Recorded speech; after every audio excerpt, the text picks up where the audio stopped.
Welcome once again to Curiosity, Not Judgment. My name is Birga. And I'm Gary. I like that we're color coordinated again. Yes. Totally unplanned.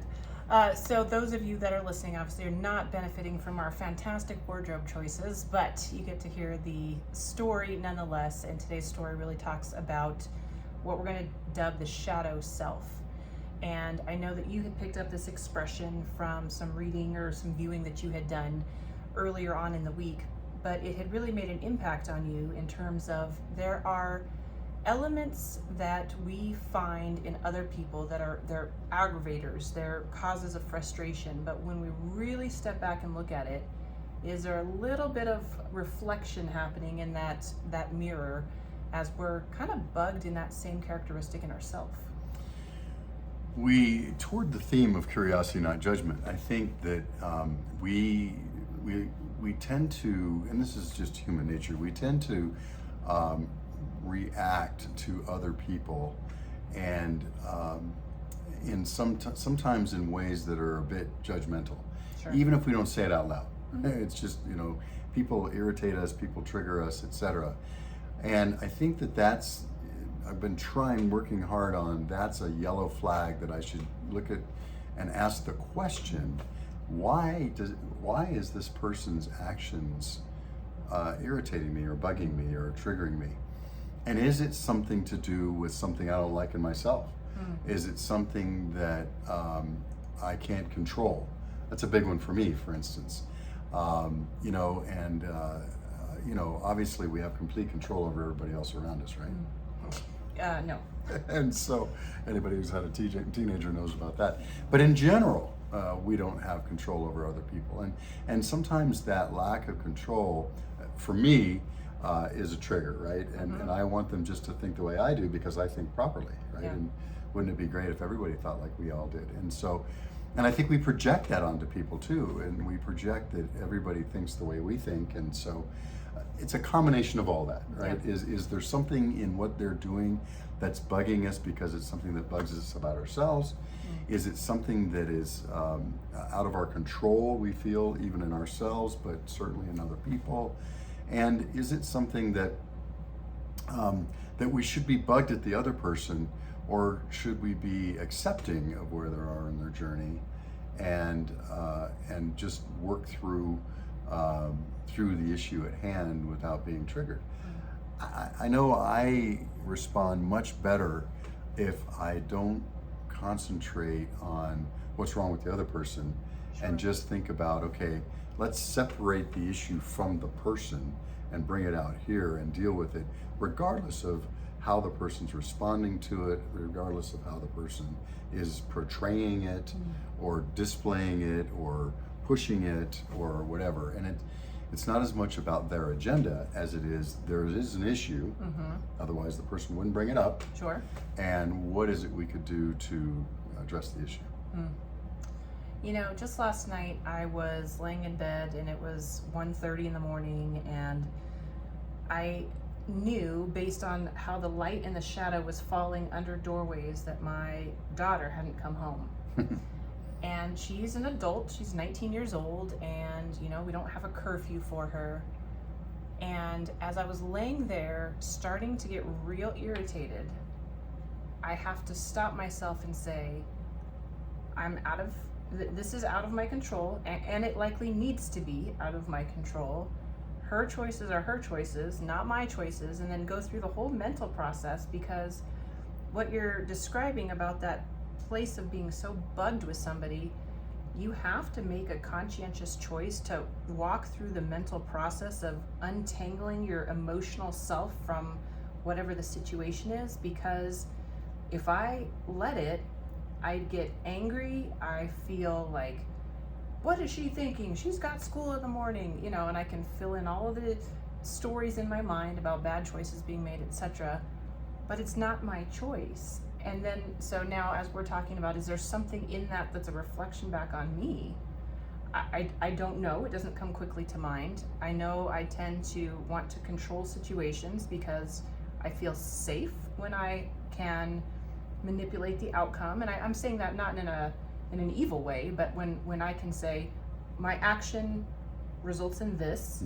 You know, I like that safe space. And so, I don't know, I have to kind of think through this a little bit more, I suppose, about what is it in other people's choices that I disagree with that is maybe that shadowy reflection on something that I need to work out in myself. And it's back to control too. And you said something interesting. You said, I have to think through. No, you choose to. Sure. And because the other way is not benefiting exactly, me at all. Exactly. And so I think that is, to me, that's a little bit freeing. No, I choose to. I choose to readdress this. And I think, you know, if you think about years ago, you know, when I was dealing with teenagers who had chores in the afternoons, and I would walk in the door and a certain chore wasn't done that I wanted to be done, you know, I remember, you know, getting really mad and angry and, hey, you get down here right now, you do this. And, you know, after a while, you start looking at that and going, okay, is this working? I mean, is this helping either one of us? And then, okay, the question is the choice is to step back and say, okay, is there another choice? Is there another way to handle this that could have a better outcome, both for them and for me? It does us no good to have stress in our lives either. Sure. And, you know, and by the way, if you're in the middle of all that and then your daughter walks in the room, how are you going to respond to her? Yeah. And is that going to help or hurt the relationship long term? Precisely, yeah. Yeah, if I fly off the handle, where have you been? You know, versus like, hey, it's real late. You okay? Did things go okay this evening? Yeah, it's a whole different setting for the response to either be one of open communication or defiance and anger. And this is the thing, we can, other people are a trigger to us, we are a trigger to other people. Yeah. And it's a two-way street. And a friend reminded me of the Andy Stanley saying that I really like, and that is, actions speak louder than words, reactions speak louder than both. Oh, I haven't heard that one before. And so if you're reacting to a situation rather than, like Covey used to say, responding based on your values, then that's a big deal. And our reactions when she walks in the door, she's maybe anticipating or expecting a confrontation if you're still up. Yeah. And your reaction makes all the difference, doesn't it? Absolutely. Well, you can think of stories of families that have had, you know, a teen pregnancy or drug use or something that has scared them, the parents, and they have reacted in a profound, angry way, and it's out of fear, but it's driven a wedge in the relationship, and, you know, in some cases is completely irreconcilable, right? And we have to be mindful, I think, about what we have coming out of our mouths in the heat of the moment, in a passionate outburst of reaction, and how long lasting that can be. Yeah, you know, an angry word can really hurt the relationship for as little as 2 minutes or as long as years. And it breaks my heart when I hear about families who haven't talked to each other in years. And look, it's not a judgment. I'm not in that situation, but my goodness, I can't imagine that one place that we're supposed to feel safe and ourselves and be able to practice being the essence of ourselves, which is something that I still struggle with. Sure. Boy, if you can't do it around family, where can you do it? Right. And that, I believe that's one of the things we owe each other as family members, no matter how bad it gets, so to speak. But I understand that's a choice, and sometimes it's a very hard one. Yeah, absolutely. Well, let's pivot a little bit from the family situation to the workplace, and assuming we have colleagues and you're not independently employed by yourself, for yourself, and only yourself in the room, we all have people that we have to interact with, right? Get to interact with, thank you.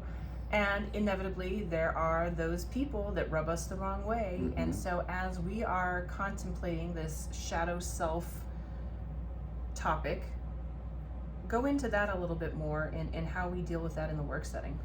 Well, it's very similar, quite frankly, but I mean, if you've got a person at work who really irritates you or does things continuously that irritates you, I think that's a great time to take a step back and reflect. And, one could argue, is that worth the time? That person's just a jerk.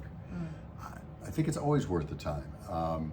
Self-awareness is something that is a continuous process. I think there's things that people are still discovering about themselves way into late ages. I know I am. And, if we can sit down and reflect, at the end of the day, where could my response have been better? How could I have treated someone a little bit better? Is my goal to get along with all the people in my life or not? And if it is, what could I do to improve the relationship? And of course, one big thing to improve a relationship is not to get bugged by every single thing a person does. Certainly. It's a bit of a vicious cycle, isn't it? Where if somebody starts doing things that bug you, then you kind of just believe that everything they do is almost maliciously to bug you. At some point, we think that. And of course, they're just trying to get through their own day, right? And their own journey, and who knows what's going on in their lives. And, this is something where you could have such a positive influence, but you're not going to do it if you're bugged. Sure. So I'm happy to be the subject of, psychoanalysis here, as much as you're comfortable doing or qualified to do it. And so, I can think that one of my biggest frustrations in the work setting is having a direct question not responded to. I need an answer to complete my role. I pose the question and it gets promptly ignored despite repeated attempts to get the question answered. And so as we're thinking about this, I'm really wanting to consider what is the element within me that I can correct that mitigates my response of frustration, because there's always something that I can change. I can tell you by personal experience that there are times when people ask me questions, and if I don't know the answer, that puts me in a tough position, because I should know the answer. Okay, so sometimes if somebody asks me a question I don't know, I'm not saying it should be this way, but it's almost like, I feel like that's an attack on my character, like I should have an instant answer, and it should be the correct answer.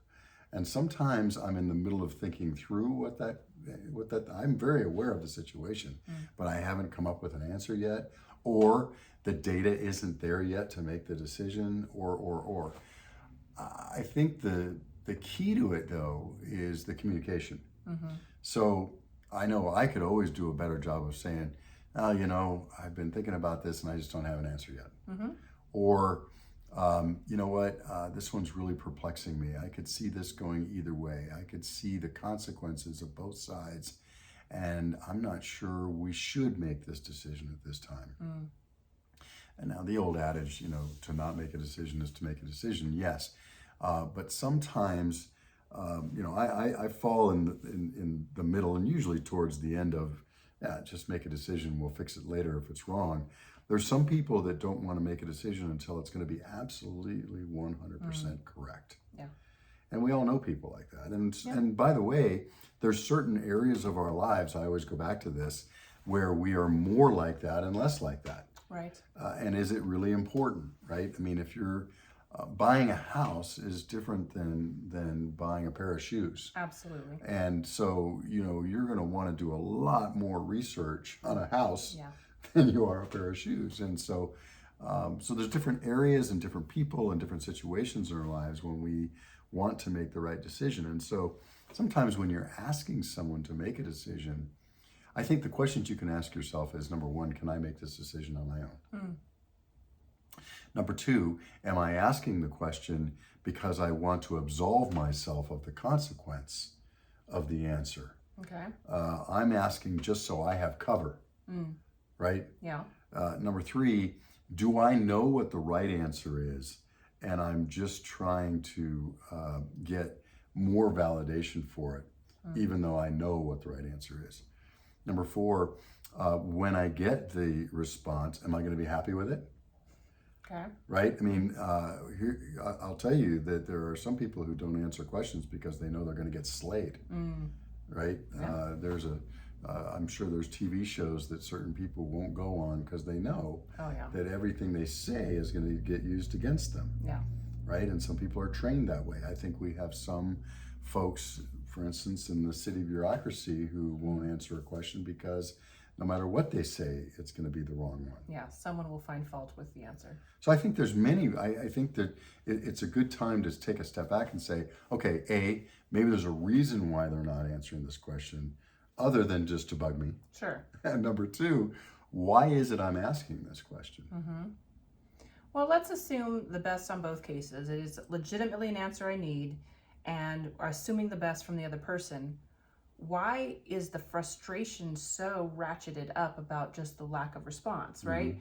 And as I sit through this, few minutes and think this over, I know that I've had a long time struggle with feeling appreciated or feeling valued, and so I think I've married those two things in my mind inappropriately, right? That a lack of response means I don't respect you enough to respond. Interesting. And so there are these elements that I really have to work out in myself if I'm going to be okay to stay in a situation that, again, I can't control and likely won't change. Yeah, no, that's really good insight, by the way, on your part, because and I would recommend you think about decoupling those two things, because I can guarantee, and I've watched you personally searching for answers to get your job done, and I get it.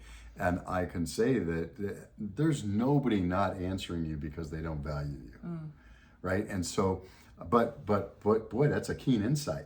If you take the fact of a non-response as they don't value me, I would feel very unvalued very soon, right? And that's not cool. Right.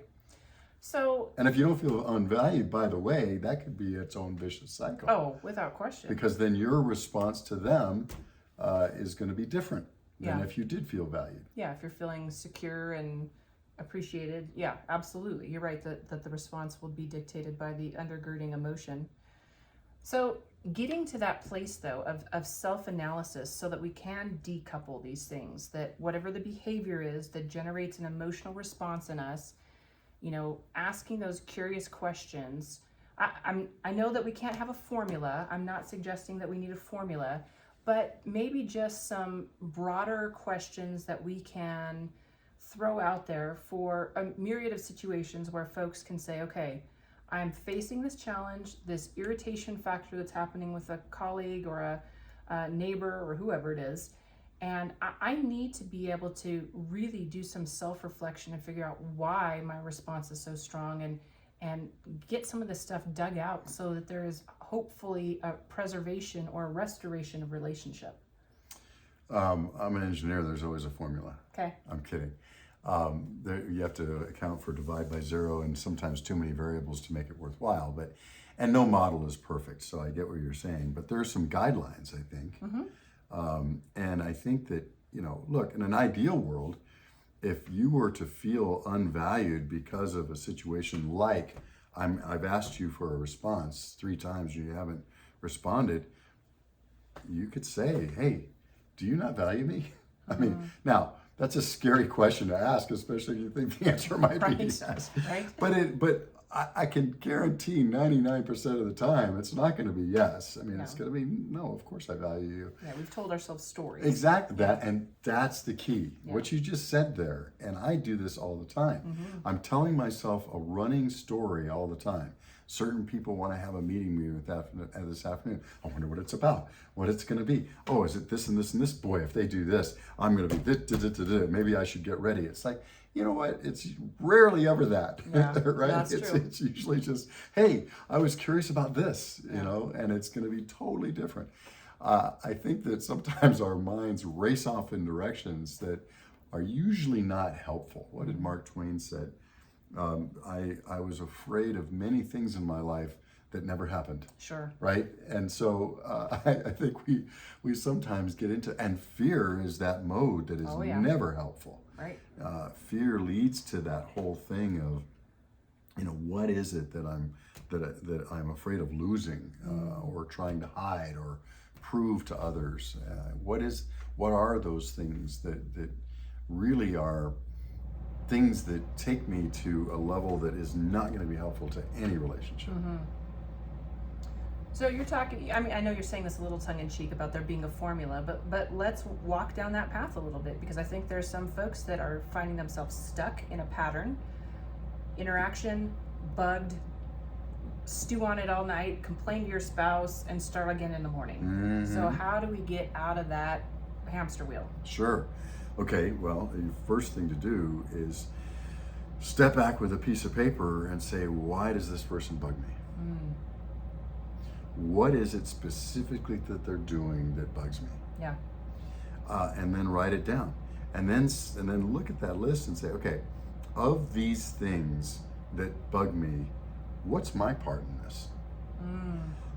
And what is my behavior doing that leads to these actions? I think there are people that would argue that there's always two parts to any conflict.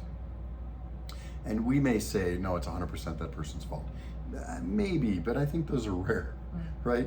There are two parts to any given conflict or bugging or irritation.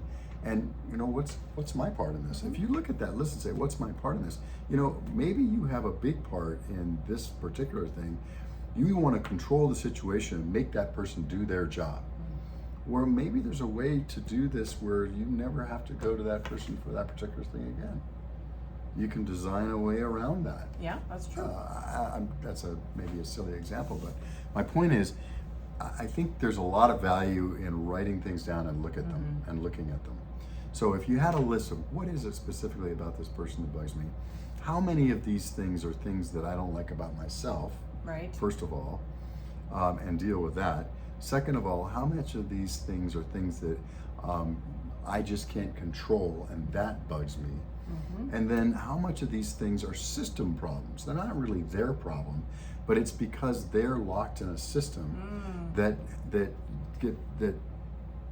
requires that behavior, or strongly suggests that behavior, or rewards that behavior. Yeah, that's a really good point. And there's likely positions if you're in a larger organization, there's likely positions within the company you have not been trained with their practices and their principles, and maybe there is something from that management team that says don't do this until that, if that's their particular formula, and in your department the instruction is do this before that, and there's a conflict there, and ultimately it needs to be worked out through management, but you're instantly at odds because of the directions that have come from the higher ups. And so that's an interesting thing to consider. By definition, everybody in an organization does not hear the same direction.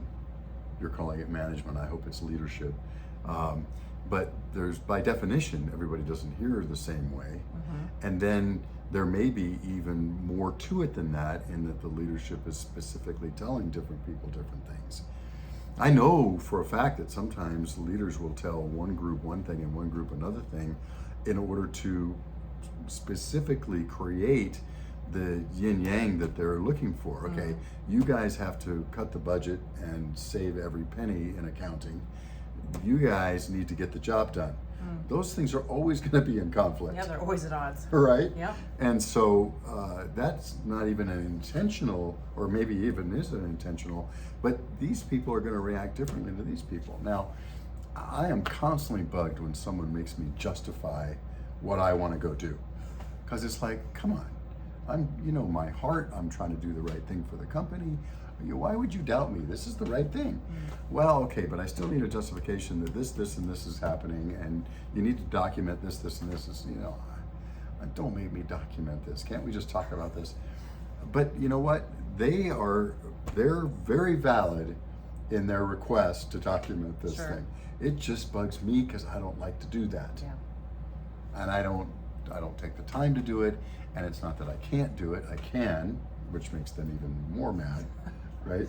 And so, these are the kind of dynamics that happen in the workplace that we deal with every day. And so what is it about their request? Let's just take me for a minute. We can do some psychoanalysis on me. What is it about the request that bugs me? Number one, don't you trust me that I have the right thing for the company in mind? Number two, is documentation really going to help the progress here?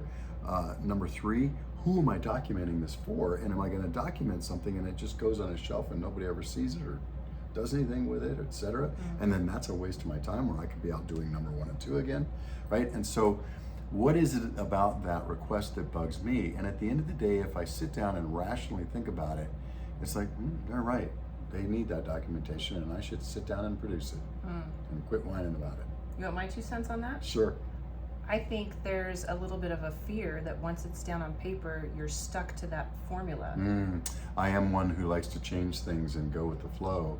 And so once it's stuck on formula, and that's a great point, Birga, because it's not that I'm stuck once it's written down on paper. I can be totally fluid, but I'm afraid that somebody else may take that and say, okay, wait a minute, you said this. Right. It's like, yeah, but that was different data. That was 3 days ago. Yeah. We've now moved on from that, but you wrote this down. So if I caveat at the very top, this is subject to change. Yeah. Right? This is a living document. Right. And by the way, what a great conversation to have. What are the things that are subject to change and what are the things that are not? Because we need to make decisions. And so if these things are in stone and they're not going to change, great. If these things are, what's the consequences of those changing? Wow, we talked about a lot today, and I think everybody has a little bit of homework to do. We're at our time mark, and so I certainly want to respect everybody's commute or wherever you find yourself listening to this, but I think that's a great exercise for us to go home, really kind of map out the things that are an irritant to us about colleagues or friends, family. You know, what is my role in this? What is fluid? What is rigid? You know, to begin to walk through some of that process and figure out, you know, is there some restoration that can happen as I take a step back and look at the heart of the matter? So I think a good thing for us all to practice. Appreciate, as always, you taking some time to hang out with us here on Curiosity Not Judgment, and we will see you right back here next week. Take care.